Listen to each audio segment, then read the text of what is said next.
PDF है क्या? क्या पीडीएफ ग्रुप में सेंड कर देना? चलिए सर, कर ओके। चलिए बच्चों, अभी हम बात करेंगे यूनिट 3, एनवायरमेंटल स्टडीज का यूनिट 3। तो सबसे पहले वेलकम टू बीटीएस क्लासेस। शुरू करते हैं एनवायरमेंटल स्टडीज में यूनिट 3 में वो सारे क्वेश्चन जो एग्जाम्स में 100% आपको देखने को मिलेगा। सबसे पहला जो एग्जाम है वो आपका इंग्लिश का है। उसके बाद होम बेस्ड एग्जाम्स में सीयू की तरह जो पेपर दिया जाएगा उसमें ईएनपीएस। जैसे एग्जाम खत्म होगा आपका जो एक्सटर्नल है यानी कि दूसरे कॉलेज में जाकर के जो एग्जाम देने हैं वो शुरू हो जाएगा। तो पहला पेपर जो आपका है ह्यूमन रिसोर्सेज का है, दूसरा आपका कॉस्ट का है, तीसरा आपका आईटी का है। जो मैं क्वेश्चन करवा रहा हूँ, जो दे रहा हूँ, उसके अलावा कुछ और मत करिएगा, कोई फायदा नहीं है, टोटली टाइम वेस्टेज है। अगर आप कुछ और भी क्वेश्चन देखते हैं तो उसको देखना है, सही से देखना है। अच्छा, एक बात और जो मैं आपसे शेयर कर रहा हूँ, ये दिमाग में मत रखना सर ये 2-3 क्वेश्चन दे दीजिए ना काम चल जाएगा। नहीं बेटा, आपका जो पेपर क्यों बना रहा है वो 3 पेपर बना रहा है। मॉर्निंग के लिए बना रहा है, आफ्टरनून के लिए बना रहा है और इवनिंग के लिए बना रहा है। जो मॉर्निंग में आएगा वो आफ्टरनून में नहीं आएगा, जो मॉर्निंग और आफ्टरनून में आएगा वो इवनिंग में नहीं आएगा।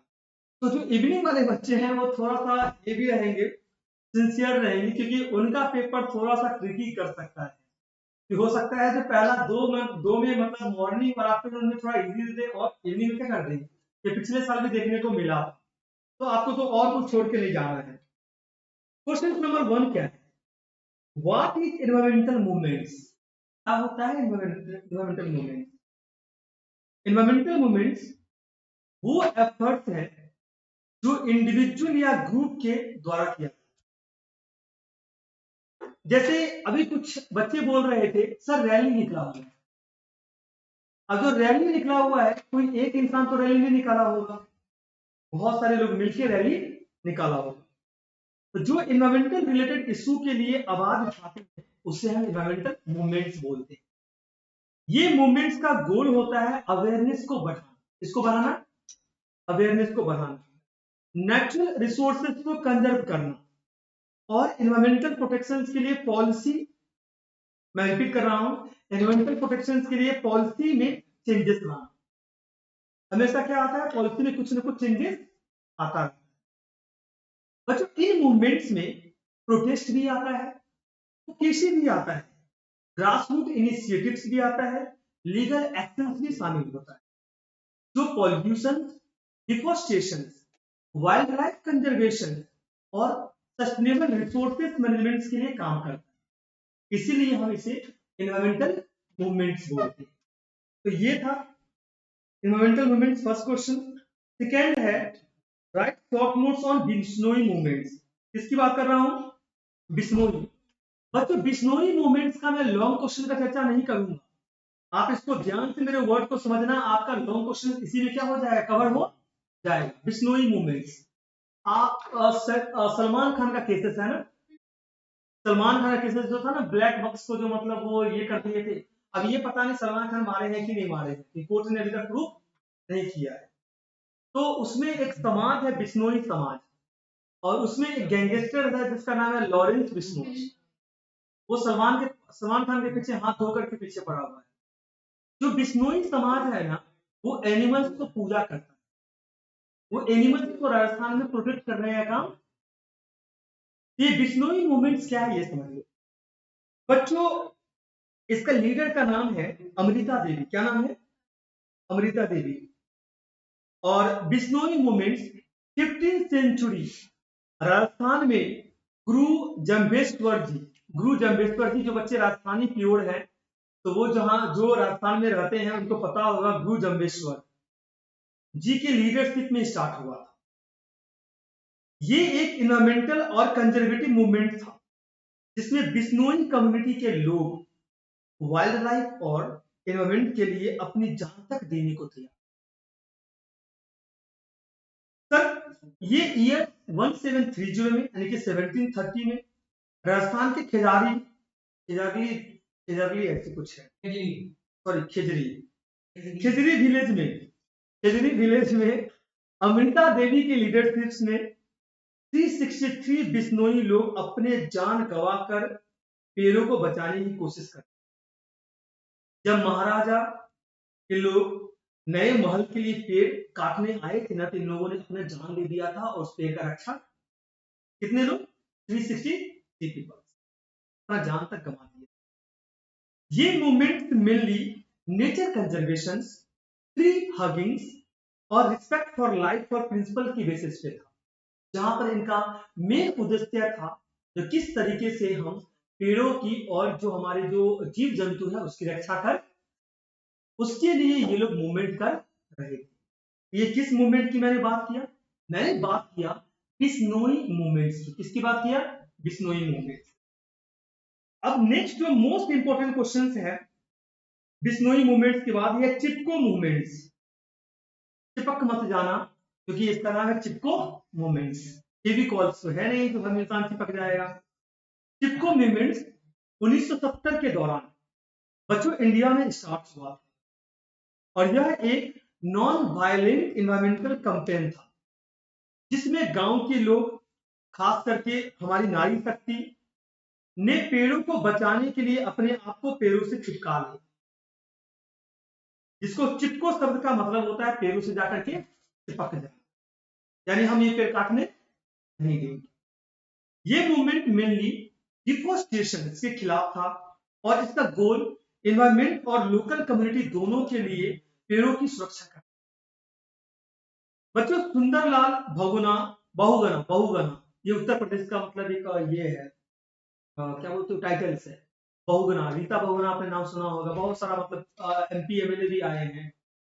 तो सुंदरलाल बहुगुणा, गौरी देवी और चांदनी प्रसाद भट्ट इसका मेन लीडर्स थे और ये मूवमेंट चमोली डिस्ट्रिक्ट उत्तराखंड से स्टार्ट हुआ था। चमोली डिस्ट्रिक्ट उत्तराखंड से स्टार्ट हुआ था। होप सो समझ में आया क्या। नेक्स्ट क्वेश्चन है अपीको मूवमेंट्स। सर अपीको मूवमेंट्स 1983 में उत्तर कन्नड़ा डिस्ट्रिक्ट कर्नाटका में स्टार्ट हुआ। ये मूवमेंट चिपको आंदोलन से ही प्रेरित था, तो उससे इंस्पायर था, जिसमें उत्तराखंड के हिमालय में लोग पेड़ों से चिपक कर उन्हें बचाते थे। अपीको मूवमेंट में भी ऐसे ही लोग इंक्लूडिंग वोमेन्स, बच्चे, मेन्स, चिल्ड्रेन, ये सब क्या कर रहे थे, पेड़ों को प्रोटेक्ट कर रहे थे। जो भी फॉरेस्ट था उसको बचाने के लिए इन लोगों ने क्या किया, लीडरशिप से जुड़ना शुरू कर गए और उसकी सुरक्षा। अपीको मूवमेंट। नेक्स्ट सर क्या है, साइलेंट वैली मूवमेंट। क्या है बच्चों, साइलेंट वैली मूवमेंट क्या है। साइलेंट वैली मूवमेंट 1970 में केरला के पलाक्कड़ डिस्ट्रिक्ट में स्टार्ट हुआ था। ये मूवमेंट साइलेंट वैली को एक हाइड्रो इलेक्ट्रिक डैम के कंस्ट्रक्शन से बचाने के लिए था। साइलेंट वैली अपनी जो है ना यूनिक रेन फॉरेस्ट इकोसिस्टम और डाइवर्स वाइल्ड लाइफ के लिए फेमस था। जितने भी साइंटिस्ट थे, लोकल एक्टिविस्ट ने इससे प्रोटेक्ट के खिलाफ अपनी आवाज उठाई, क्योंकि ये प्रोजेक्ट इंडेंजर स्पीशीज के लिए खतरा था। अगर ये डैम बन जाता तो बहुत सारे जो स्पीशीज था उसका क्या हो जाता, मृत्यु हो। इन प्रोटेस्ट की वजह से ये प्रोजेक्ट नेशनल और इंटरनेशनल अटेंशन में आया और फाइनली इस डैम को प्रोजेक्ट बंद, इस डैम्स को बंद कर दिया गया, इस प्रोजेक्ट को कैंसिल कर दिया।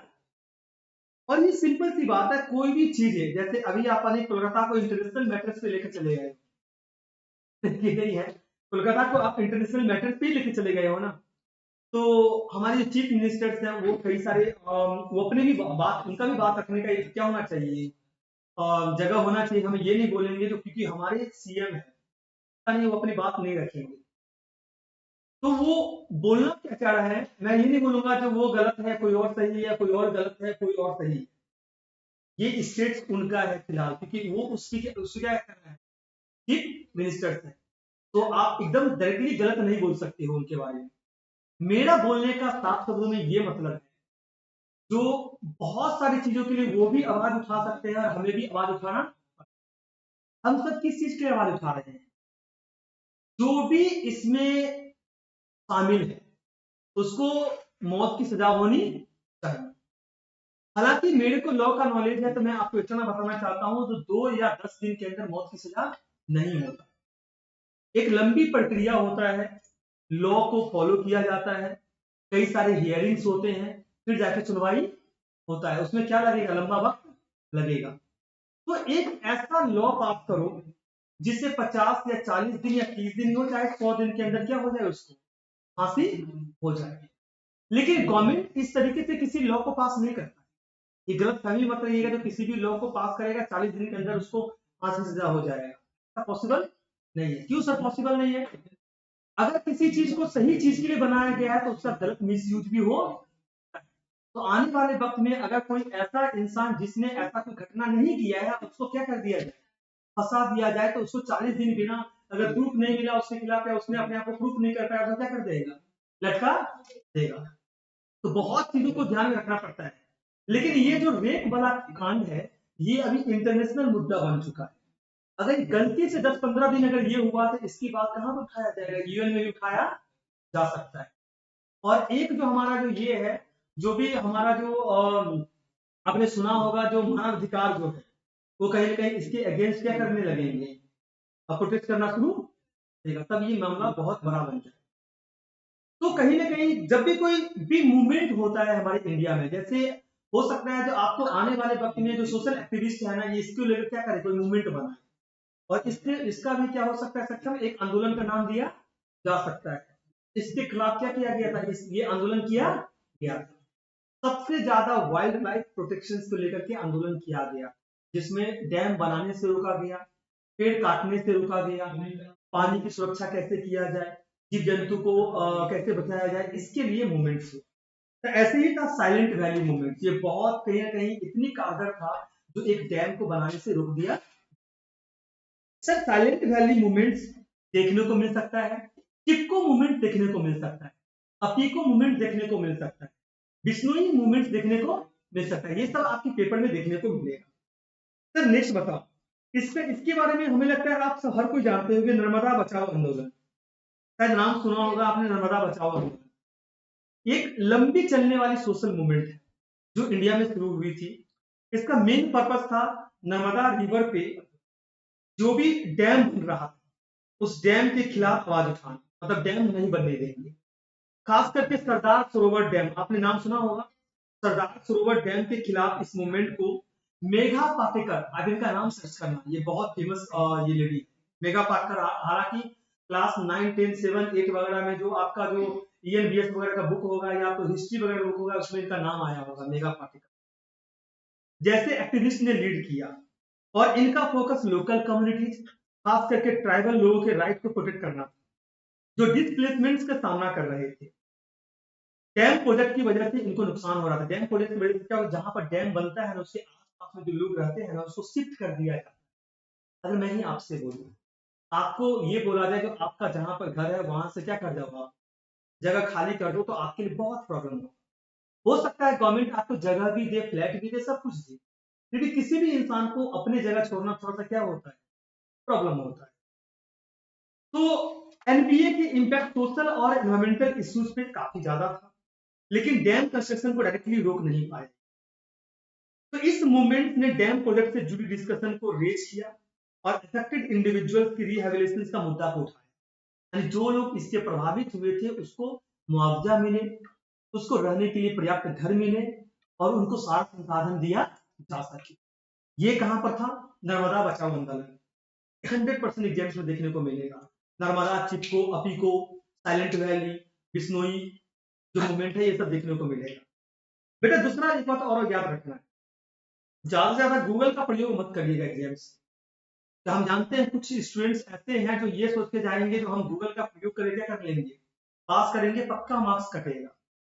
तो इस बार जो हमारा एग्जाम्स का जो रिजल्ट निकला है बीकॉम 6 सेमेस्टर ना, आर्ट्स का और साइंस का, आर्ट्स वाला में ना सबका सब ये एआई का यूज किया था। इसका क्या होता है, व्हाट्सएप वाला एआई जो होता है, उसको ये कर करके आंसर निकाला था, किसी को 30 मिला है, किसी को 35 मिला है।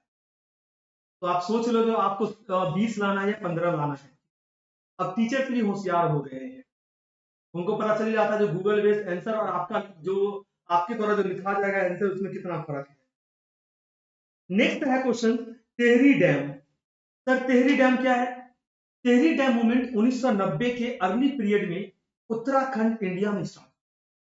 इस मूवमेंट का मेन फोकस था भागीरथी रिवर पर बनने वाला तिहरी डैम का कंस्ट्रक्शन जो था ना उसको रोकना। आपको क्या लग रहा है, मैक्सिमम चीज दो ही चीज के लिए किया जा रहा है, तो पेड़ को बचाने के लिए या डैम को बनने से रोकने के लिए सब मूवमेंट्स हुआ।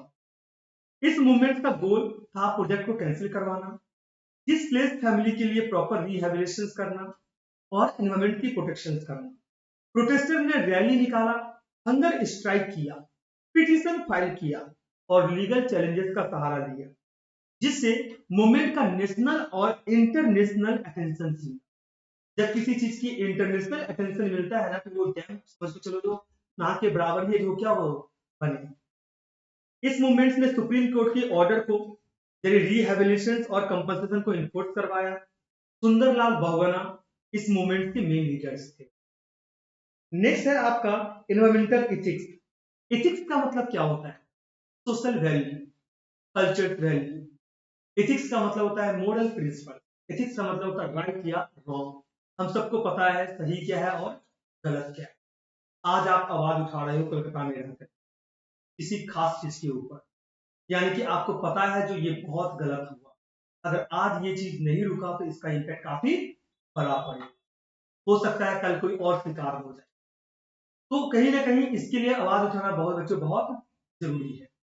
तो इसमें राइट क्या है और रॉन्ग क्या है। राइट ये है जो लोग प्रोटेस्ट कर रहे हैं वो इंसाफ दिलवाना चाहते हैं। रॉन्ग क्या है, जिसने ये गलती किया। अगर मैं ये बोलूं, कोई इंसान अगर ये बोले नहीं, जैसे एक लॉयर्स थे और वो लॉयर सुप्रीम कोर्ट में हंस रहे थे जब इस चीज के ऊपर क्या हो रहा था, जो केस को हैंडल कर रहे थे वो लॉयर हंस रहे थे। तो मेरा ये कहने का मतलब है अगर उसी लॉयर से कोई रिलेटिव क्या हो जाए, इसका शिकार हो जाए, अगर वो लॉयर का कोई रिलेटिव इसका शिकार हो जाए तो कहीं ना कहीं उस लॉयर का जो अवस्था होगा बहुत खराब होगा। तो सबसे पहले वो आएगा इस में आगे बढ़ के मतलब इसके न्याय के लिए बातें करेगा। सिंपल सी बात है। तो यही चीज है बच्चों, आपको एथिक्स पता होना चाहिए, राइट क्या है और रॉन्ग क्या है। अच्छा, इसका ये मतलब नहीं है जो डेली तुम प्रोटेस्ट करोगे, रैली निकालोगे, ये भी गलत काम है। बहुत ऐसे लोग हैं जिसकी रोजमर्रा का जीवन उसी पे डिपेंड करता है, जो डेली कमाते हैं और डेली खाते हैं, वो भी इफेक्टेड हो रहे हैं। इसका एक तरीका है क्वेश्चन रेज करने का, क्योंकि आप कितना भी रैली निकाल लो लेकिन मेन आवाज कहां सुनी जाएगी, कोर्ट में सुना जाएगा, वहां पर आपको मेन वक्तव्य रखना पड़ेगा। चलिए ठीक है, आपने प्रोटेस्ट किया, लेकिन हर घंटे आप प्रोटेस्ट करोगे ये भी सही नहीं। कि बहुत ऐसे लोग हैं जिसको इससे क्या हो रहा है, नुकसान हो। चलो ठीक है, मैं ये बोलता हूं आपके एग्जाम्स के दिन बड़ा रैली निकल और आपको ठीक 10 बजे एग्जाम देना है, आप 9 बजे घर से निकलते हो, आपको एक भी गाड़ी नहीं मिलती और आपके घर से लेकर के कॉलेज का जो डिस्टेंस है वो 2 घंटे का डिस्टेंस है और पैदल पॉसिबल नहीं है कि आप एग्जामिनेशन सेंटर में क्या कर पाओ, पहुंच पाओ। अब मेरे को बताओ आप रैली को सपोर्ट करोगे कि नहीं करोगे।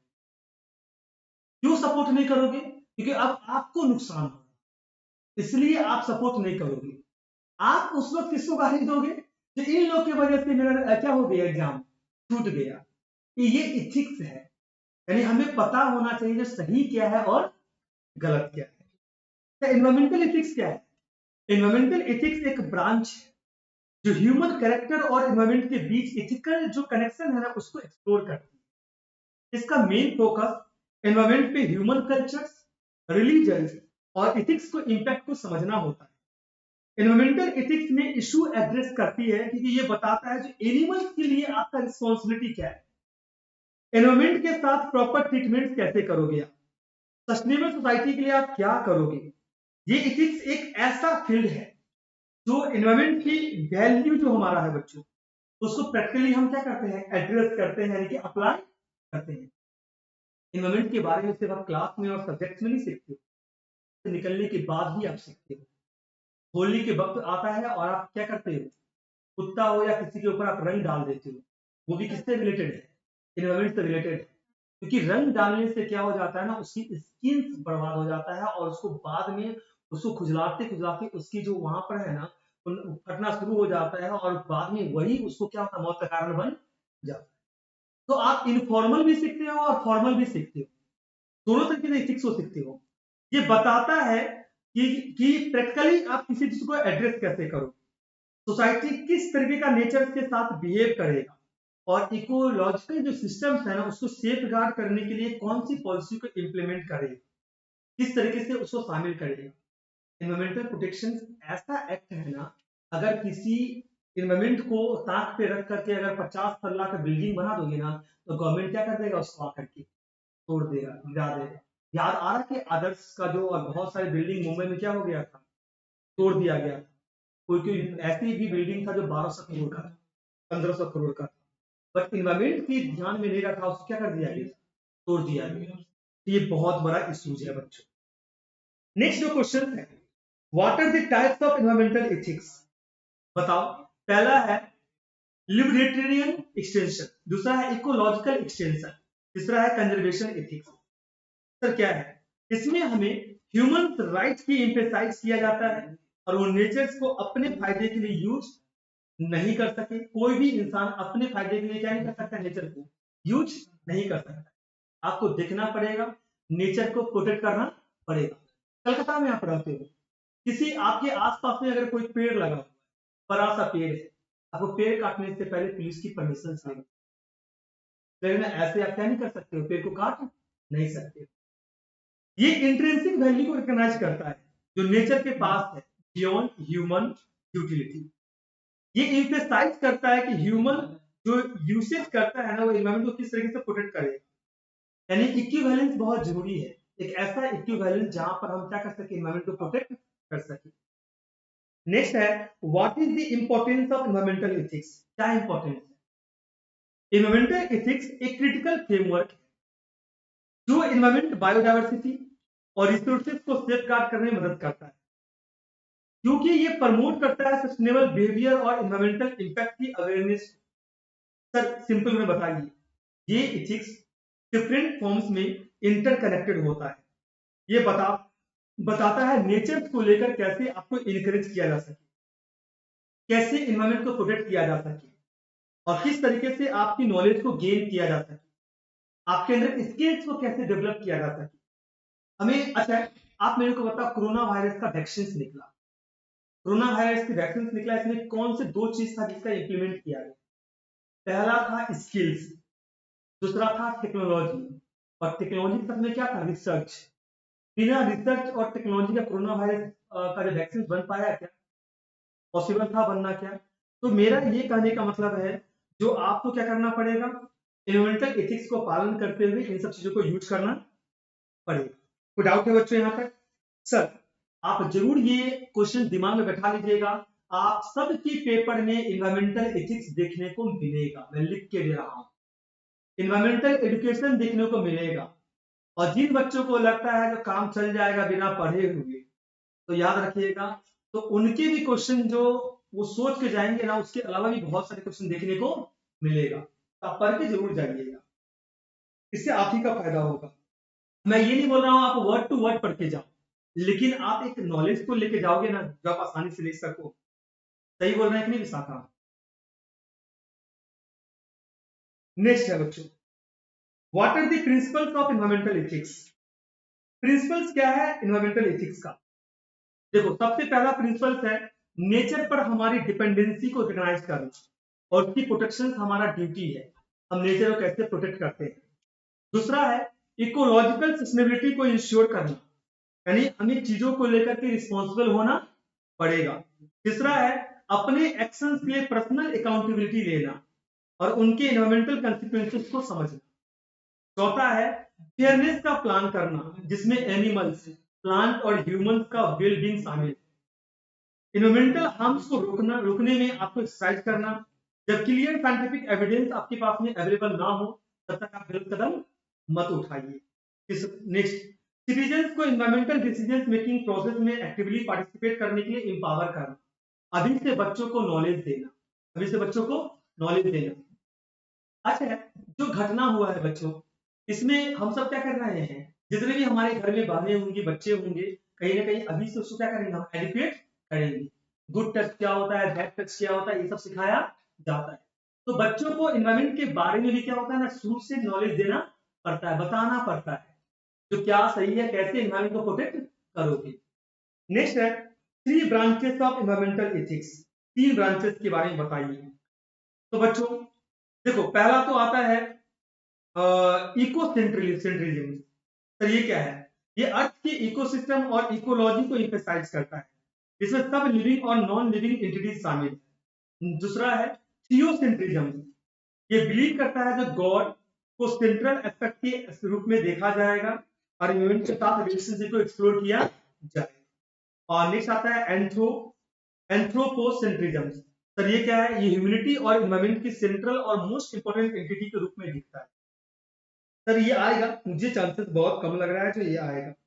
Who is known as the father of environmental ethics? तो सर ये क्या था? ये इसका नाम था हॉलमोस रोलस्टॉन।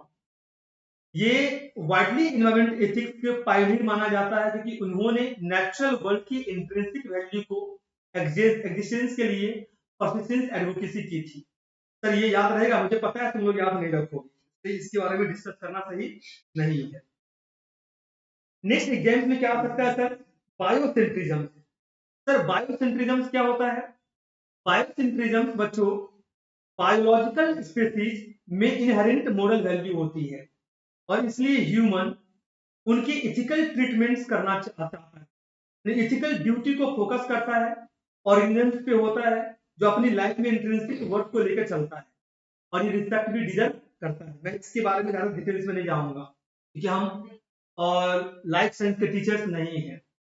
आजकल सिविल्स वगैरह जो हो गया, क्योंकि मैं कल पढ़ रहा था, क्या नाम है उसका, टेलीग्राम का जो सीईओ है, उसके बारे में कुछ गलत वर्ड मतलब यूज किए गए। बोल रहा है वो बहुत ही ज्यादा क्या है, इंटेलिजेंट है, मतलब बहुत ही ज्यादा 39 ईयर्स ओल्ड है, बहुत इंटेलिजेंस है। तो बहुत सारा लेडी चाहता है जो उनके जो बच्चे हो किसके जैसा हो, टेलीग्राम्स के जो ओनर थे उसके जैसा। तो कहने का मतलब है वो अलग चीज है। तो ये बायोसेंट्रिज्म होता है, वो बायोलॉजिकल डाइवर्सिटीज की बात करती है, वेल बींग्स की बात करती है। इकोसेंट्रिज्म क्या होता है? इकोसेंट्रिज्म एक नेचुरल सेंट्रिक एनवायरमेंट मोरालिटी को एडवोकेट करता है जो ह्यूमन के एनवायरमेंट के इंटीग्रल पार्ट के रूप में दिखता है। ये हमारी इंटरकनेक्टनेस को समझने में और उसकी वैल्यू को समझाने में मदद करता है। इकोसिस्टम पे हमारा एक्शंस को रिपरकशंस रिकॉग्नाइज करता है। सर ये इंडिविजुअल जो भी ऑर्गेनिजम्स है, एनिमल्स या जो भी है, इसको बायोस्फीयर जो है उसके वेलबींग के लिए काम करता है। इकोसेंट्रिज्म यानी आपके सराउंडिंग जितने भी एनिमल्स है, ह्यूमंस है, उन सबके भले के लिए काम करता है। सर नेक्स्ट क्वेश्चन क्या है? नेक्स्ट क्वेश्चन जो एग्जाम्स में देखने को मिलेगा ये है डीप इकोलॉजी। सर हमारा फर्स्ट सेमेस्टर से बिल्कुल ही अलग होने वाला एग्जाम, बीकॉम सेकेंड सेमेस्टर का ईएमडीएस पूरा ही डिफरेंट है, हमारा एयर पॉल्यूशन से पूरा अलग है। डीप इकोलॉजी एक ऐसी फिलोसफी है जो नेचुरल एनवायरमेंट्स, कुछ बच्चों को बोरिंग लग रहा है क्या? भावना बोरिंग लग रहा है क्या? तो डीप इकोलॉजी क्या होता है बेटा? हम तो यही बना रहे, हम तो यही बना रहे हैं जो कभी न कभी ऐसे पेपर को ना क्या कर दो, एक्सटर्नल एग्जाम्स में दो, कॉलेज से बाहर वाला पेपर में दो, तब तो आपको पता चलेगा जो वो सारे टॉपिक आपके लिए इंटरेस्टिंग टॉपिक बन जाएगा तुरंत। डीप इकोलॉजी एक ऐसी फिलोसफी है जो नेचुरल एनवायरनमेंट को डीपली समझने में और उसके साथ एक गहरा कनेक्शन बनाने पे जोर देता है। जैसे हम लोग प्यार मोहब्बत करते हैं, जब हम लोग प्यार मोहब्बत करते हैं तो हमारा जो कनेक्शन होता है बहुत क्या होता है, स्ट्रॉन्ग। और कुछ कुछ लोगों का तो हम देख भी रहे हैं, क्लियर है कि नहीं है, जो इन लोगों का कनेक्शन और क्या होता जा रहा है, बढ़ते ही जा रहा है। इसका फोकस इकोसिस्टम्स और लिविंग बींग्स के साथ एक डीपर इकोलॉजिकल अवेयरनेस डेवलप करना होता है। ये फिलॉसफी ये कहता है कि हमें अपनी नीड्स को सेटिस्फैक्शन के लिए नॉन ह्यूमन वर्ल्ड के साथ इंटरफेरेंस कम से कम रखना चाहिए और अपने माइंडसेट को एक्सोटिक से शिफ्ट करके सेल्फ मूवमेंट और सेल्फ रियलाइजेशन पे लगाना चाहिए। यानी आप ये काम करो, आप पेड़ पौधों को काटना कम करो। बहुत सारे लोग ना बोलते हैं हम वेगन्स हैं, यानी हम मांस मछली नहीं खाते। तो ये कहीं ना कहीं ये क्या है बता बच्चों, ये सब डीप इकोलॉजी है। क्या है? यानी खुद को कैसे खुश रखो। अब तुम ये मत करना पड़े पैसा आ जाएगा तो जाकर रोलेक्स का वॉच खरीद लेना, वो एक आप दो ठो खुश होगा उससे, लड़के नहीं है, बाकी लोग खुश होने वाला नहीं है। मेन रिलायंस ये है, जो भी अगर मैं ये कपड़े पहन रहा हूँ भले ये 300 350 को, बट मुझे ऐसा लगता है कि मेरे को जो भी मैं काम करता हूँ उससे मैं सेल्फ सेटिस्फेक्शन हूँ, यानी मैं अपने आप से क्या हूँ, खुश हूँ। तो ये हमारे नाखुश कैसे हो सकता है कोई इंसान अच्छा काम से। तो ये डीप इकोलॉजी है, नॉन ह्यूमन वर्ल्ड के साथ में हम कैसे इंटरेक्ट करेंगे, हम इस तरीके से इंटरेक्ट करेंगे जिससे उनको कोई नुकसान ना हो। नेक्स्ट होता है सैलो इकोलॉजी।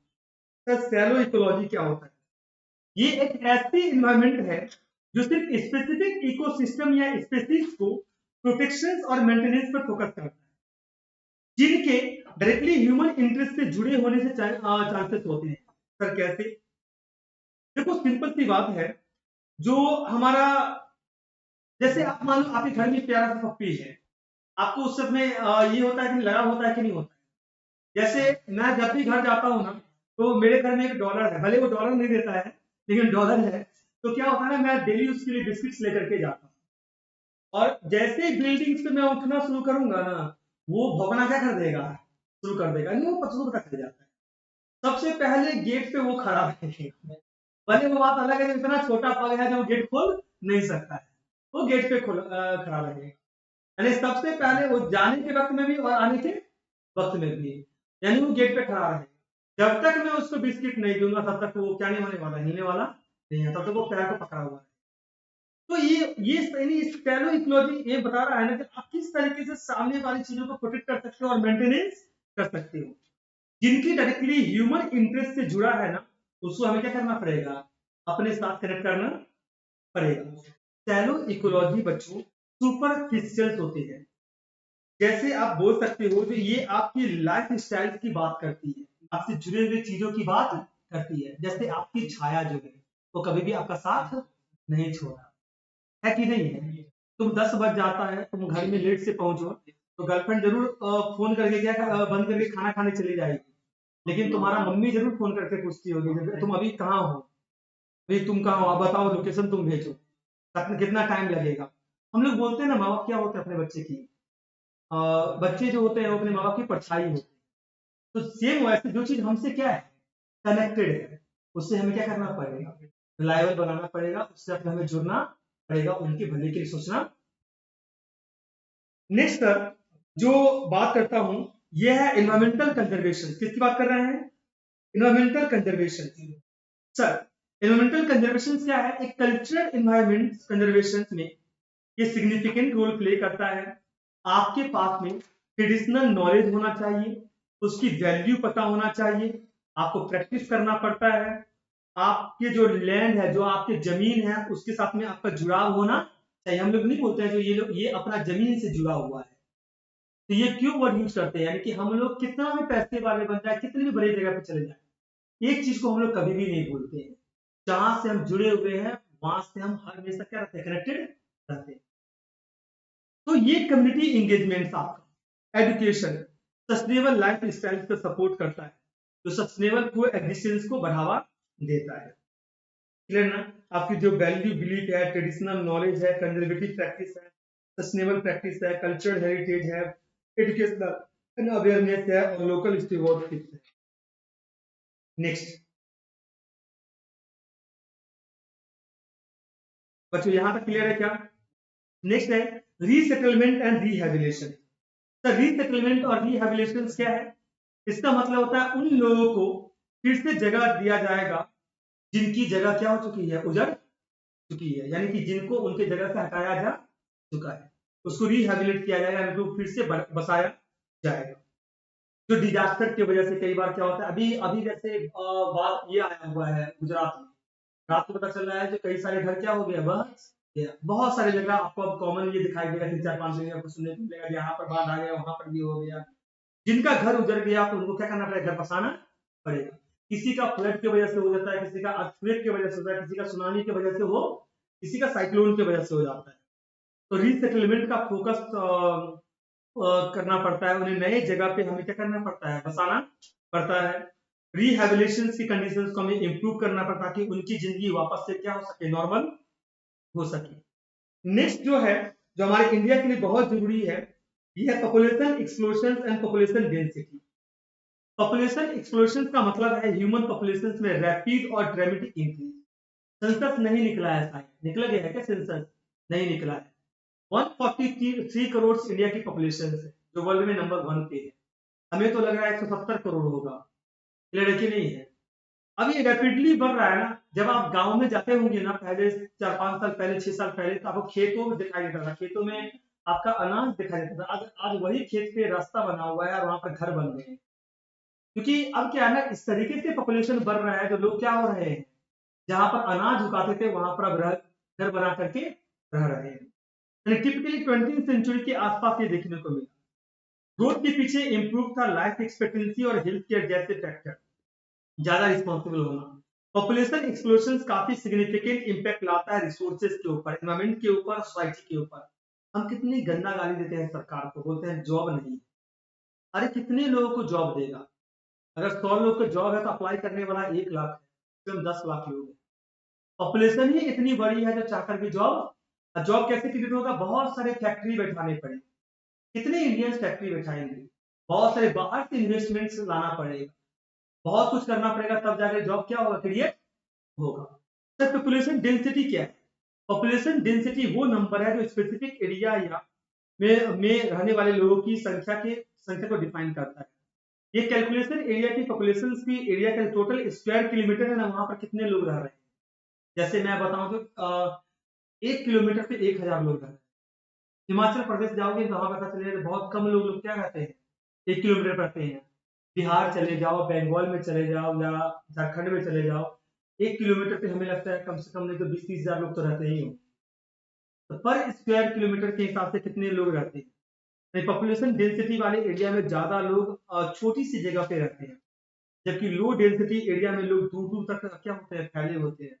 मुझे बताओ, यहाँ से जब आस-पास घर जाते होगे, मतलब जहाँ पे आपका विलेज है, तो आपको अच्छा लगता है कि नहीं लगता है? क्यों अच्छा लगता है?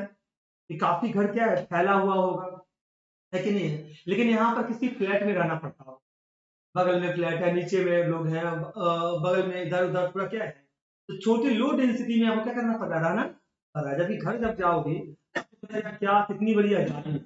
आप एकाएक बोलोगे यार, मुझे तो ऐसा लगता है जो यहाँ पर 100 लोग अकेले खाली मेरे घर में क्या कर सकते हैं, आकर के रह सकता है। तो पॉपुलेशन डेंसिटी का इंफ्रास्ट्रक्चर, रिसोर्सेज, एनवायरनमेंट पर सिग्निफिकेंट इम्पैक्ट होता है। Sir what do mean by term man land ratio? Sir man land ratio क्या होता है सर? मैन लैंड रेशियो ये रिलेशनशिप को रिप्रेजेंट करता है जो ह्यूमन पॉपुलेशन यानी कि नंबर ऑफ पीपल और किसी स्पेसिफिक एरिया में जो हमारा लैंड अवेलेबल है या जो नेचुरल रिसोर्सेज है उसके बीच होता है। ये रेशियो एक एरिया की ह्यूमन हैबिटेशन को सस्टेनेबिलिटी को मेजर करता है। अगर किसी एरिया में हायर मैन लैंड रेशियो होता है, इसका मतलब है वहां ज्यादा लोग हैं, जो एरिया की लैंड प्रोडक्टिविटी और रिसोर्सेज को इंपैक्ट कर रहा है। लो है अगर मैन लैंड रेशियो, तो यहाँ इसका मतलब है उस एरिया में लोग कम रह रहे हैं। पहाड़ी इलाके में चले जाओ, आपको दूर दूर पे घर देखने को मिले, वहां पर क्या होता है, स्पेसिफिक एरिया में लोग कम रहते हैं। क्लियर है? नेक्स्ट बच्चों है कैरिंग कैपेसिटी। क्या है बच्चों? Carrying capacity. Sir carrying capacity क्या होता है? वो मैक्सिमम नंबर ऑफ पीपल या स्पीशीज का होता है जो किसी पार्टिकुलर एनवायरनमेंट या इकोसिस्टम के लॉन्ग टर्म में बिना किसी सिग्निफिकेंट नेगेटिव इंपैक्ट को सस्टेन कर सकता है। ये कंसेप्ट एनवायरनमेंट की रिसोर्सेज और उस एरिया में अवेलेबल जो स्पेस है ना, उसके बीच के बैलेंस को समझाता है। जब किसी एरिया में, सिंपल और समझा रहा हूं, जब किसी एरिया में पॉपुलेशन कैरिंग कैपेसिटी ज्यादा हो जाती है तो इससे रिसोर्सेज की कमी हो जाती है। यानी जब किसी एरिया में बहुत ज्यादा लोग आ जाएंगे, वहां पर जो रिसोर्सेज अवेलेबल है वो क्या हो जाएगा, कम हो जाएगा। जैसे अगर हमारी एरिया में कोई फैक्ट्री था, वहां पर 100 लोगों को रोजगार मिल सके, लेकिन अगर एकाएक 10,000 लोग अगर वहां पर आके रहने लगे, तो 10,000 लोगों को वहां पर रोजगार देने की क्षमता नहीं है। तो इस रिसोर्सेज की कमी, एनवायरमेंटल डिग्रेडेशन और पॉपुलेशन डिक्लाइन जैसे इशू हो। तब next state the different level of carrying capacity, low level, intermediate level और हाई लेवल। ओवर पॉपुलेशन बताना पड़ेगा क्या? ओवर पॉपुलेशन का मतलब होता है जब किसी स्पेसिफिक एरिया में लोगों की संख्या उस एरिया की कैरिंग कैपेसिटी से क्या है, काफी ज्यादा है। बिहार की पॉपुलेशन कितनी है? More than 15 crore, more than 18 crore. और इसका उत्तर प्रदेश पॉपुलेशन कितना है? More than 20 crore. है कि नहीं है? बंगाल का पॉपुलेशन कितना है सक्षम? तो बंगाल में रहते हो बताओ, नाम याद रखो तुम लोग भी, जो यूट्यूब पे भी देख रहे हैं क्लासेस देखेंगे, कितना पॉपुलेशन है बंगाल का? इसका भी मोर देन 15 करोड़ से ऊपर ही होगा, है ना? तो मेरा कहने का ओवर पॉपुलेशन क्या होता है ना, जैसे फैमिली प्लानिंग करोगे, एजुकेशन और सस्टेनेबल रिसोर्सेज मैनेजमेंट जैसे स्ट्रेटेजी को उपयोग किया जाता है। ओवर पॉपुलेशन से हम बहुत सारे प्रॉब्लम से में क्या कर सकते हैं, पर सकते हैं, और कहीं ना कहीं वो सारी सुविधा हम प्रोवाइड नहीं कर सकते हैं। अंडर पॉपुलेशन क्या होगा? बहुत ऐसे कंट्री है जिसका पॉपुलेशन क्या है, अंडर पॉपुलेशन है, तो वहां पर लेबर का शॉर्टेज हो जाएगा, बहुत सारे कामों के लिए लेबर मिलेगा ही नहीं। तो इससे क्या हो जाएगा, जितना उनके पास में आउटपुट है उतना आउटपुट क्या नहीं कर सकते हैं, प्रोड्यूस नहीं कर सकते हैं क्या? ऑप्टिमम पॉपुलेशन क्या होता है? जो मैक्सिमम पॉपुलेशन है, सोसाइटी की गोल जो है पॉपुलेशन जिसमें रिसोर्सेज को बैलेंस मेंटेन किया जा सके, ताकि सभी लोग के लिए क्वालिटी ऑफ लाइफ अच्छी से अच्छी हो और एनवायरमेंट को प्रोटेक्ट किया जा सके। ऑप्टिमम पॉपुलेशन में हमारे हिसाब से ना ये आता है, पंजाब आता है, तो पॉपुलेशन को बैलेंस को मेंटेन करता है। सही है कि नहीं? क्लियर कि नहीं है? पॉपुलेशन ग्रोथ क्या होता है? 1000 लोगों पे होने वाले बर्थ का नंबर, 1000 लोगों पे होने वाले डेथ का नंबर को हम लोग क्या बोलते हैं, पॉपुलेशन ग्रोथ बोलते हैं। तो कोई दिक्कत है क्या यहाँ पे? तो बस ये था बच्चों जो आपको देखना था इस चैप्टर में। चैप्टर नंबर 3 कंप्लीट हो गया। आप सबको अगर वीडियो पसंद आ रहा हो, लाइक भी करेंगे, सब्सक्राइब करेंगे, और बेल आइकन दिख रहा है तो उस पर हम मतलब डाल करके उसको सब्सक्राइब कर देंगे। Thank you so much.